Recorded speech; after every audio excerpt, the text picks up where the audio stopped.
In the deep winter of the European Alps, where the mountains swallow sound and the wind carries ancient whispers, there is a night unlike any other.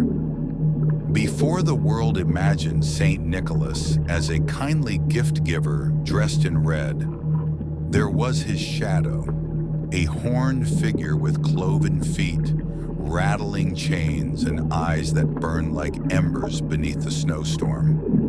His name is Krampus, and every year on December 5th, long before Christmas morning cheer, people claim they still hear him roaming the frozen streets, searching for those who have forgotten what winter truly meant. Cold wind, footsteps in snow, faint bells, a distant growl. Tonight we're traveling deep into alpine folklore, into origin myths, chilling encounters, and the terrifying traditions that still continue to this day. This is the story of Krampus, the ancient shadow of Saint Nicholas. Long before Christianity reached the mountains, winter was not a season of joy. It was a season of fear. The cold was deadly, food was scarce, and people believed the world of spirits grew stronger as the nights grew longer. Krampus was said to emerge during this time, a creature older than Saint Nicholas, older than Christmas itself. A figure half man, half beast, created not to spread warmth, but to remind humanity of the darkness that winter brought. Some legends describe him with curling horns and a long snake-like tongue. Others say he moves like a shadow on the snow, appearing only when the temperature drops so low that your breath freezes midair. Wind howls, bells ring faintly. But in every story, Krampus comes for those who have wandered too far from the light. Centuries later, as Christianity spread through Europe, Saint Nicholas, a benevolent protector of children, became a prominent figure of winter. But instead of erasing Krampus, the two became inseparable. For every child rewarded with gifts, another was warned with a name whispered in trembling fear. Krampusnacht, or Krampusnight, became the eve before Saint Nicholas's feast. Children would wait anxiously as bells echoed through the villages. If Saint Nicholas arrived, they were rewarded. But if the sound of chains scraped across the ground, it meant the shadow had come instead. In some towns, elders said you could tell which one was near simply by listening. Bells that chimed meant safety. Chains that dragged meant punishment. Historians believe Krampus's origins go even deeper, possibly tied to pre-Christian winter deities and primal spirits of the forest. Entities meant to balance order and chaos, light and darkness. His horns resembled those of old alpine gods. His chains, some say, were added later by the church, symbolizing the binding of ancient beings. Even today, alpine villages reenact rituals older than written history. Men dress in towering fur costumes, wearing carved wooden masks with grotesque features. They roam the streets in coordinated processions, ringing bells and shaking chains to drive away evil. But locals say the scariest part isn't the people in costumes. It's that sometimes the bells don't match any group. Sometimes there is an extra figure no one recognizes. In recent decades, as Krampus re-emerged in global pop culture, eyewitness accounts began to surface across Europe and even outside of it. A family in Salzburg once reported seeing a tall, horned silhouette moving between the mountain pines during a winter storm. A group of hikers claimed they heard bells chiming in the darkness, despite being miles from any village. And one woman described waking at exactly midnight to the sound of something heavy scraping across her balcony, though there were no footprints in the fresh snow. Skeptics say these are misinterpretations, wind, wildlife, imagination. But believers argue that Krampus never disappeared.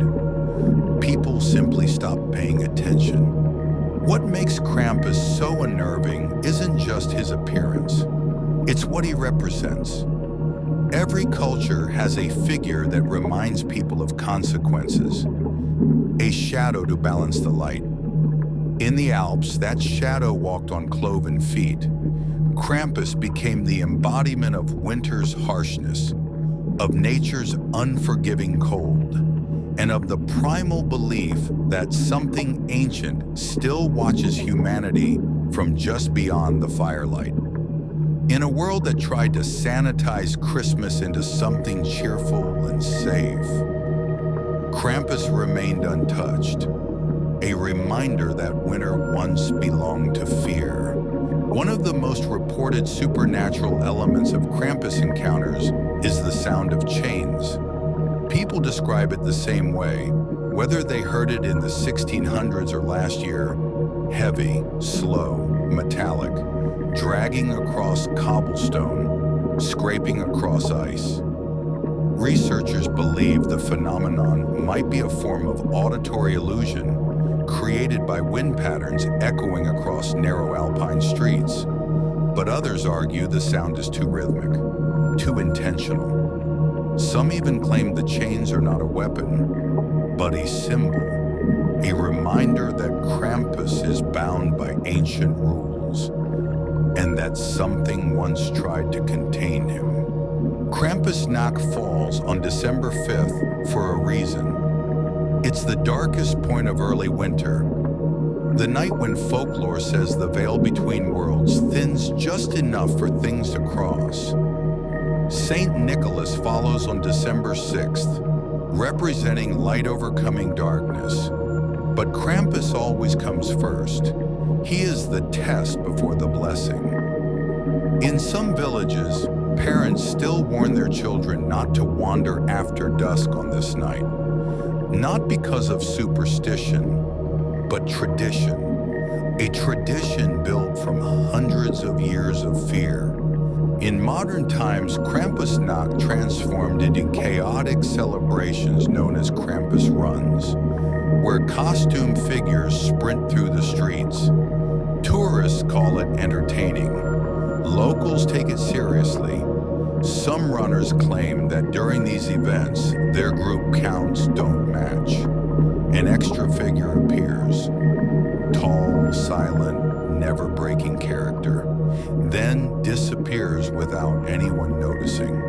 An urban legend says that if you photograph every Krampus at a parade, you'll always end up with one more than the number of people in costume. Of course, many of Krampus' mysteries can be explained logically. The sightings could be shadows or wildlife. The chains could be echoing noises from modern parades. The stories may simply be folklore passed down through generations, shaped by fear, imagination, and winter's isolation. Psychologists argue that Krampus reflects humanity's need to personify consequences. Anthropologists claim he's an evolution of ancient winter rituals, meant to keep communities disciplined and safe. And skeptics insist that every eerie experience has a rational explanation, if you look hard enough.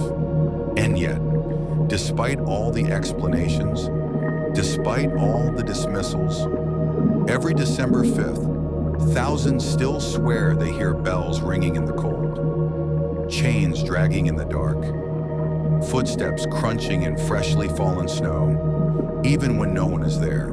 Because whether he's real or simply a story whispered for centuries, Krampus remains the shadow of winter, a reminder that the darkness of December once belonged not to joy, but to fear.